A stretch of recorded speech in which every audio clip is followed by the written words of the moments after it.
presentándoles brevemente el máster universitario online que tenemos, que es el que han realizado pues, los ponentes que hoy nos presentan sus trabajos fin de máster, que es el máster universitario online en simulación numérica en ciencia e ingeniería con Consol Multifísica. Es una titulación propia de la Universidad de Málaga, pero en la que colaboran pues, otras entidades como son pues, el propio fabricante Consol, Alling, software científico, y bueno, pues tenemos profesorado de diferentes universidades e institutos pues, que colaboran con nosotros. Es el objetivo del máster es proporcionar una formación teórica-práctica en profundidad sobre el desarrollo de simulaciones numéricas con Consol Multifísica, incluyendo pues múltiples áreas como transferencia de calor, dinámica de fluidos, electromagnetismo, mecánica estructural e ingeniería química. Es decir, todas esas partes se ven también dentro del marco de la simulación multifísica. Las características principales del máster son, bueno, pues el software Consol Multifísica que se tiene que utilizar, evidentemente, para cursar el máster, está incluido con la licencia docente de la Universidad de Málaga. Es totalmente online, de forma que no, para que facilitar el acceso no hay que desplazarse. Es en español, 100%. Nos permite, hay una última asignatura que es realizar un trabajo fin de máster, que nos ofrece la posibilidad de realizarlo en empresas tecnológicas o centros de investigación que son colaboradoras con el propio máster.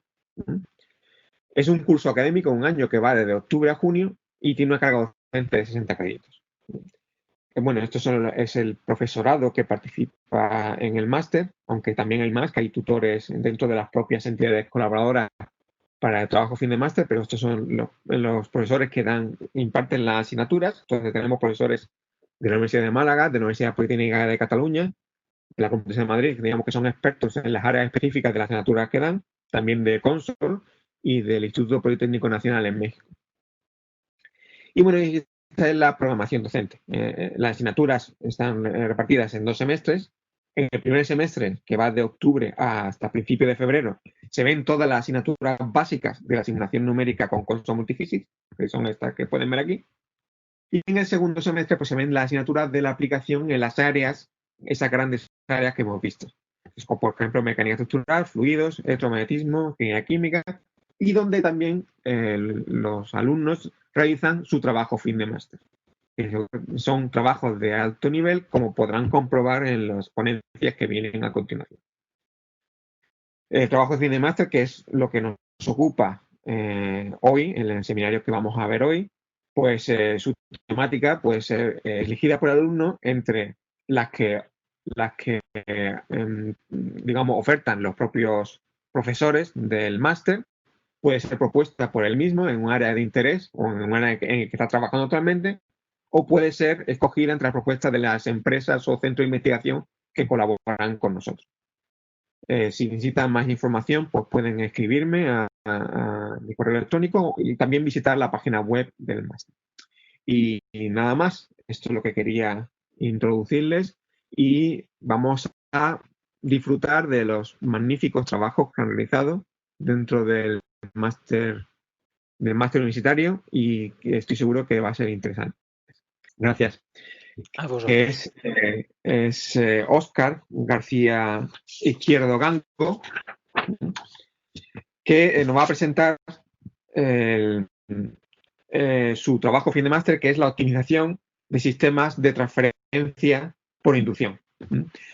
Óscar García Izquierdo Gango es ingeniero industrial y actualmente está de personal investigador en la Universidad de Zaragoza. Óscar, buenos días. ¿Me oyes? Hola, buenas. Sí, te oigo. ¿Me oís? Sí, perfectamente. Vale. Pues si quieres, empiezo ya la presentación. Bueno, como ha comentado Emilio, en este trabajo de fin de máster lo que hemos hecho es trabajar en la optimización de un sistema de transferencia por inducción. Los profesores que han dirigido este trabajo han sido Benjamín Iborra y Miriam Ruiz. Vale, un momento. Bien, en cuanto al índice que va a llevar la presentación va a ser el siguiente. Vamos a empezar con una breve introducción. Luego detallaremos qué es un sistema inductor, cuáles son las pérdidas que tiene este sistema inductor, el sistema electrónico que está asociado a dicho inductor. La optimización se ha hecho mediante algoritmo genético, entonces, bueno, veremos qué algoritmo genético se ha utilizado y un poco las características que tiene. Por último, veremos unos resultados y veremos unas conclusiones. En cuanto a la introducción, podemos ver que a día de hoy el uso de la transferencia de energía por inducción está bastante generalizado. Lo podemos observar en ciertas cocinas que nos permiten utilizar otros electrodomésticos o también en los móviles que permite, mediante transferencia de energía por inducción, cargarlos. También se está utilizando en métodos, en usos médicos como marcapasos y tiene un futuro muy prometedor, como podemos ver en el futuro de la robótica. ¿Vale? Nadie quiere tener un robot y cargarlo con un cable, sino que lo que nos interesa es que vaya él solo, se conecte él solo y olvidarnos nosotros. También se ha propuesto para utilizarlo como método de carga de drones, para usos navales también, lo cual es muy importante debido a la seguridad. Al final, un cable puede tener ciertos problemas, como que se caiga al agua, etcétera, etcétera. Y también se ha propuesto para uso de vehículos eléctricos. Nosotros nos vamos a centrar en este uso, en el de vehículos eléctricos. Lo primero tenemos que ver la reglamentación que existe a día de hoy para este tipo de tecnologías en su uso como cargador de vehículo eléctrico. Los primeros en definir una han sido los americanos. También existe una internacional, pero que se basa en la SAE J2954, que es la definida por los Estados Unidos. La frecuencia de trabajo nos la limitan a 85 kHz, en realidad a un rango entre 80 y 90 kHz. Una eficiencia mínima se espera de 85%. Y luego, en cuanto a la potencia de carga, definen tres potencias y dejan la cuarta carga a definir en la siguiente revisión. En nuestro caso nos vamos a centrar en el de 11 kilovatios, porque es el más complejo, podríamos decir, y luego también definen una serie de distancias de transferencia. Nos vamos a centrar en el de 170 a 250, ya que el bobinado suele estar enterrado, entonces aumenta un poquito más la distancia y entonces esta es la más idónea o la que más futuro tiene, sobre todo en tema de uso, por ejemplo, en la calle. En cuanto al sistema inductor, podemos ver que está formado por dos inductores o dos sistemas inductores. El primero estaría colocado directamente en el suelo o enterrado en el suelo, como hemos dicho anteriormente. Y por otro lado está el secundario. Este está conectado al vehículo eléctrico y estaría en los bajos del vehículo eléctrico. En cuanto a las partes que definen el sistema de inductor, tenemos tres, a grandes rasgos.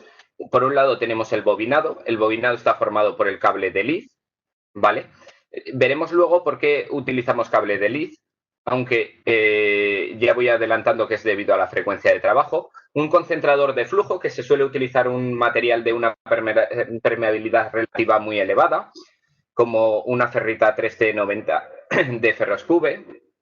Y un apantallamiento que se utiliza un material conductor, normalmente aluminio, debido a su bajo precio. En cuanto al sistema, lo primero que podemos observar es que en la norma ya nos proponen un sistema, ¿vale? Entonces, la idea es optimizar este sistema pues, para que salga lo más económico posible, cumpliendo todas las restricciones. El modelo podemos ver que plantea una ferrita que cubre completamente el suelo, en ambos casos. Esto es bastante importante debido a que esta ferrita en el centro tiene una baja utilidad. Entonces veremos que al optimizarlo pues aparecen huecos. Por otro lado, también podemos ver que estos sistemas de índole rectangular y en el secundario cuadrada tienen un doble eje de simetría, de tal manera que podemos simplificar nuestro sistema a las geometrías que podemos ver abajo, reduciendo así el tiempo de cálculo. Al hacer una optimización, lo que nos interesa principalmente es un cálculo ágil que nos dé una solución. Por ello, es muy importante este tipo de simplificaciones. En cuanto a las propiedades físicas que hemos definido en el inductor, se ha definido la bobina como un cable de cobre, de conductividad la del cobre, y una ferrita de 5 de conductividad y permeabilidad relativa de 2000. Esta es una ferrita que hemos comentado anteriormente y es de uso muy común. El aluminio, por su parte, se ha definido con la conductividad del aluminio, y el aire se le ha dado una pequeña conductividad. En realidad esto tendría que ser un 0, pero el 0,2 nos permite, como hay una diferencia elevada entre las conductividades importantes del sistema, principalmente esta y esta, poner una pequeña conductividad aquí no nos va a afectar en el resultado, pero sí que nos va a permitir mejorar la convergencia. Como hemos dicho, la velocidad es importante en este trabajo fin de máster y, por lo tanto, es importante que la convergencia sea lo más rápida posible. Por ello se ha definido este valor. Bueno, en cuanto al sistema equivalente, como hemos dicho, un sistema inductor doble, uno en tierra y uno en el vehículo, se pueden simplificar como dos bobinas acopladas magnéticamente, ¿vale? Tendríamos aquí el sistema equivalente del sistema inductor, ¿vale? Aquí tendríamos si definimos una matriz de impedancias, ¿vale? La tensión que daría ambas en este lado, y la impedancia por la corriente nos daría la tensión. La impedancia ZII y JJ, ¿vale?, van a ser las impedancias que estamos acostumbrados en las bobinas. Van a estar formadas por una resistencia, que son las pérdidas que luego veremos, y por una inductancia, que es la capacidad de almacenamiento magnética. Y por otro lado tenemos otras dos componentes, ZIJ y ZJI. Estas impedancias se definen como la inductancia mutua entre ambos, que se define como la tensión, la parte imaginaria de la tensión que induces en la bobina, partido por omega y la intensidad del otro inductor, ¿vale? Luego el acoplamiento magnético en estos sistemas no se utiliza mucho, pero suele ser definido. Entonces también se ha definido como la inductancia mutua partido por la raíz de las inductancias. En cuanto al sistema de pérdidas que hemos dicho, está formado por un hilo de Lead. Un hilo de Lead es un cable formado por pequeños cables, los cuales a su vez tienen una definición que mediante un trenzado selectivo o inteligente, lo que se hace es que cada cierta distancia repitan su posición, es decir, pasan de esta situación, pasan por todos los cables, ¿vale?, por todas las posiciones, perdón, hasta llegar a la suya misma. Esto se hace para minimizar la diferencia entre pérdidas entre un cable y otro debido al paso de la corriente.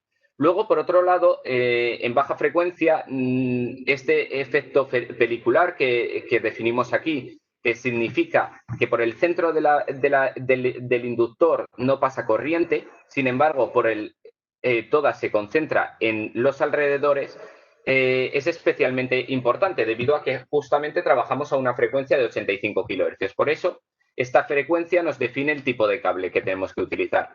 En este caso utilizamos uno de Lead, como hemos dicho, y así conseguimos reducir esta sección del cable a minicables, porque todos los minicables están aislados entre sí. Pero no todo es tan bonito, debido justamente al introducir este tipo de cables aparecen unas pérdidas debidas al efecto de proximidad, que es la distorsión que se produce en la corriente debido a la existencia de un campo magnético en los alrededores. Cada uno de los hilos de Lead produce un campo magnético que altera el funcionamiento del resto de cables. Bueno, las pérdidas en conducción se definen mediante esta ecuación, que es función de una serie de funciones de Bessel. Como podemos ver, ¿vale? Siempre y cuando nos mantengamos en valores de radio menores o iguales que la profundidad de penetración, es muy baja, y sin embargo si aumentamos es muy alta. Debido a esto, justamente es por lo que se utiliza el cable de Lead. Si vemos esta ecuación, si eliminamos la parte de phi conducción, que la acabamos de ver, que es el conjunto de funciones de Bessel, podemos ver que es la resistencia normal de un cable en DC. Añadimos eso y metemos el efecto de la frecuencia. Por otro lado, en cuanto a las pérdidas de proximidad, pasa parecido. Hemos dicho que son función de la intensidad del campo magnético y se definen mediante unas funciones de Bessel. También aquí vemos que nos interesa trabajar con radios muy bajos. ¿Vale? Importante destacar que N0 es el número de hilos, y aquí queda dividiendo y aquí queda multiplicando, por lo cual sí que existe un valor óptimo de estos.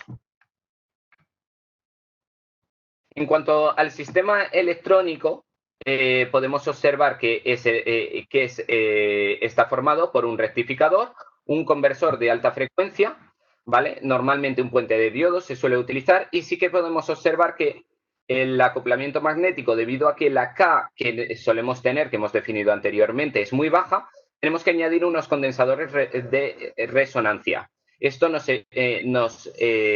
que hace es una adaptación de señal y nos permite introducir más corriente en el primario, ¿vale? Consiguiendo una transferencia de energía mayor y aumentar también la distancia de transferencia.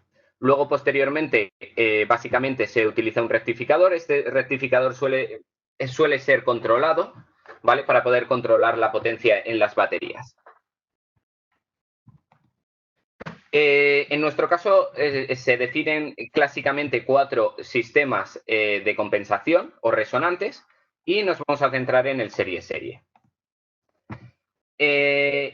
El modelado de la electrónica se ha modelado como una fuente de tensión y el sistema equivalente que hemos visto anteriormente. Las baterías se sustituyen por una resistencia equivalente, cuya ecuación se puede ver aquí, y la fórmula que define el valor de los condensadores también está aquí definida. La resistencia la impedancia completa del sistema vista desde Z1 sería la que se puede observar también en la diapositiva, y esto nos permite definir muy fácilmente mediante ecuaciones el sistema electrónico. ¿Qué quiere decir? Que mediante ecuaciones vamos a poder definir el sistema electrónico y mediante COMSOL el sistema inductor.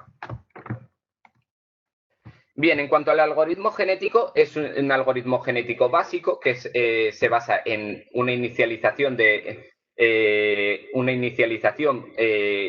la cual lo que hacemos es, vemos nuestro mapa de posibilidades y hacemos un barrido totalmente aleatorio. Luego hacemos una selección. En esta selección se tiene en cuenta tanto el valor de dichos resultados de la inicialización, ¿vale? Como también una probabilidad, ¿vale? Lo que se intenta con esto es evitar que cuando nosotros hacemos la optimización nos quedemos en un mínimo local. Luego se realiza un cruce, es decir, definimos en la selección unos padres, como si fuese un sistema biológico, cruzamos esos padres como un valor aleatorio entre los dos y producimos unos hijos. Estos hijos, como pasa también en la propia evolución biológica, pueden producirse mutaciones o no. Entonces, evaluamos si se produce una mutación, y si es así, se busca un valor aleatorio entre el máximo y el mínimo. Existe también un elitismo, que nos quedamos con el mayor valor y lo introducimos en la siguiente generación. En cuanto al resultado, se termina cuando el número de generaciones es demasiado grande, porque se define un número máximo, o porque por elitismo se repite la solución final durante una serie de valores determinados. Se ha comprobado el funcionamiento del algoritmo genético con unas funciones, y estos son los resultados. En cuanto a la configuración 1 y la configuración 2, podemos ver que en ambos casos convergen, que los tiempos son elevados, por eso es tan importante para nosotros la simulación rápida, y podemos ver que la segunda configuración tiene un resultado mucho mejor de 80 unidades frente a 471, pero el tiempo también se ha elevado bastante, ha pasado a 3 días de simulación. En cuanto al resultado de la configuración, se puede ver que este era la configuración 1, que es la primera simulación, la cual hemos vetado por el número de generaciones, ¿vale? De 10, y en este caso la hemos vetado por 30. ¿Qué quiere decir? Que para conseguir el optimizado aún tendríamos que aumentar más el número de generaciones, por lo cual este tiempo se nos dispara. Este ha sido el resultado geométrico de los dos sistemas que se ha optimizado, y como hemos dicho, podemos ver que aquí en el segundo caso la ferrita se ha disminuido bastante en el primario y en el secundario, porque esa parte de la ferrita pues no estaba funcionando o no estaba haciendo su función y no era necesaria. En cuanto a los resultados, también podemos ver que hemos obtenido la inductancia del sistema, el acoplamiento del sistema y las pérdidas formuladas como unas resistencias.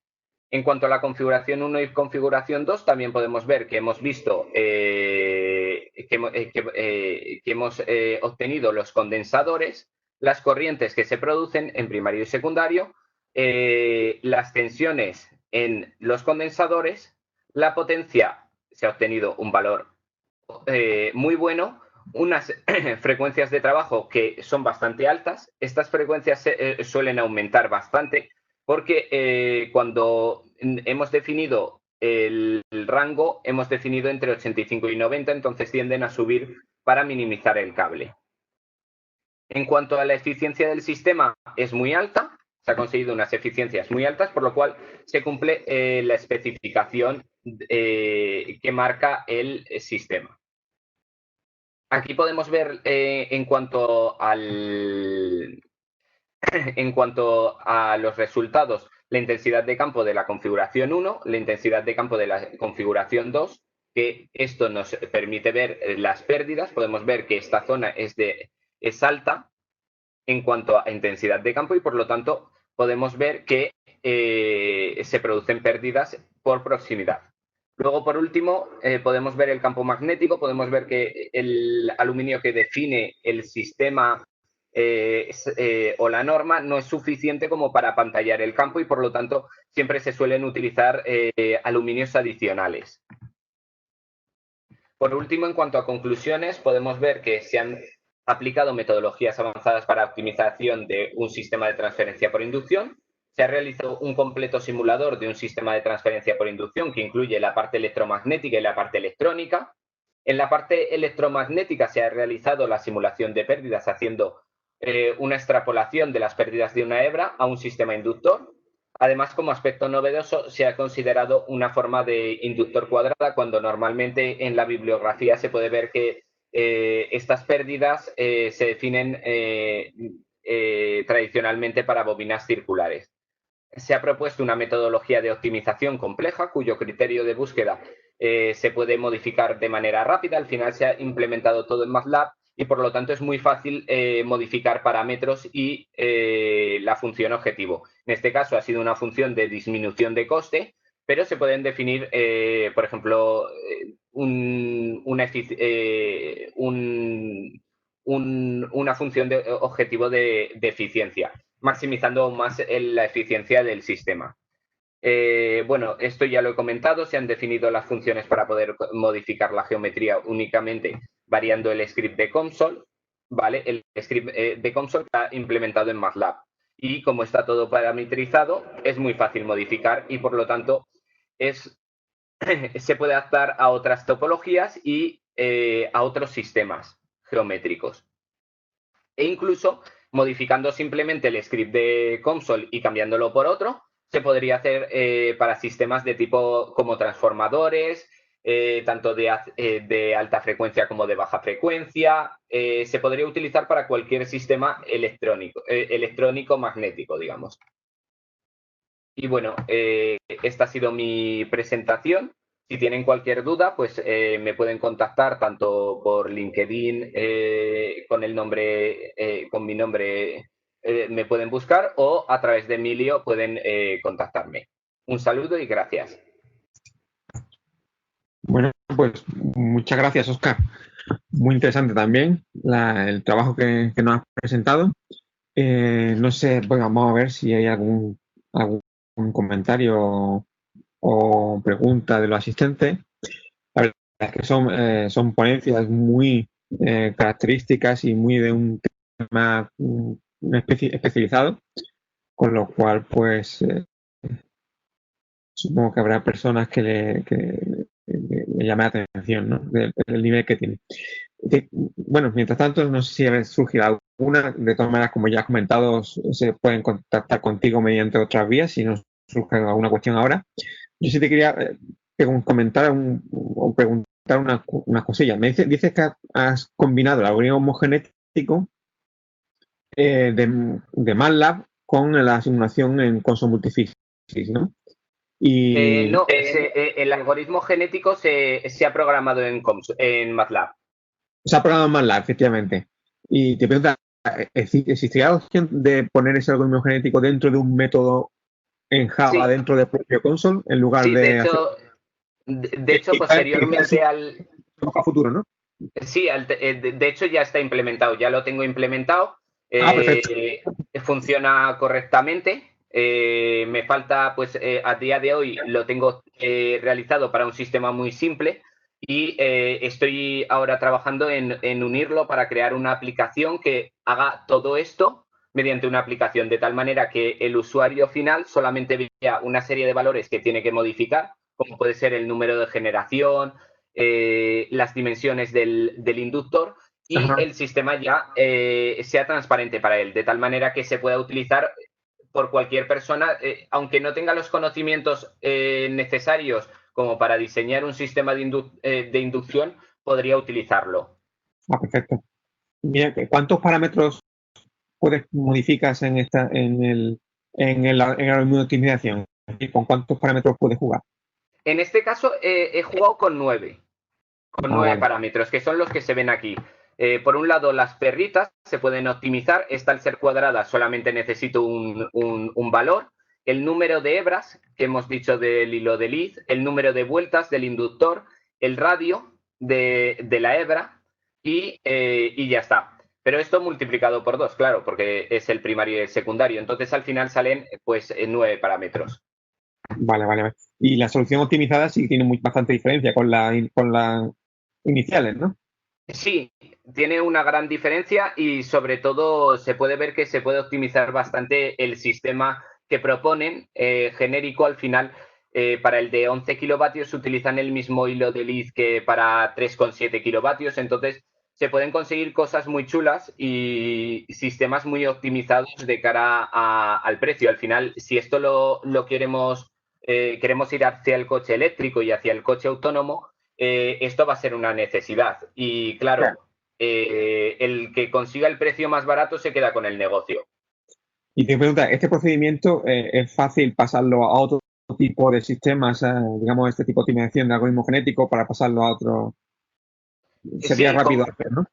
sí, como he comentado, es simplemente cambias el script de MATLAB de console, ¿vale? Generas tu sistema de console, lo exportas a MATLAB y simplemente cambiando 5 parámetros o 5 cosas que ya están marcadas y definidas, se podría optimizar un transformador de baja frecuencia o uno de alta frecuencia sin ningún problema.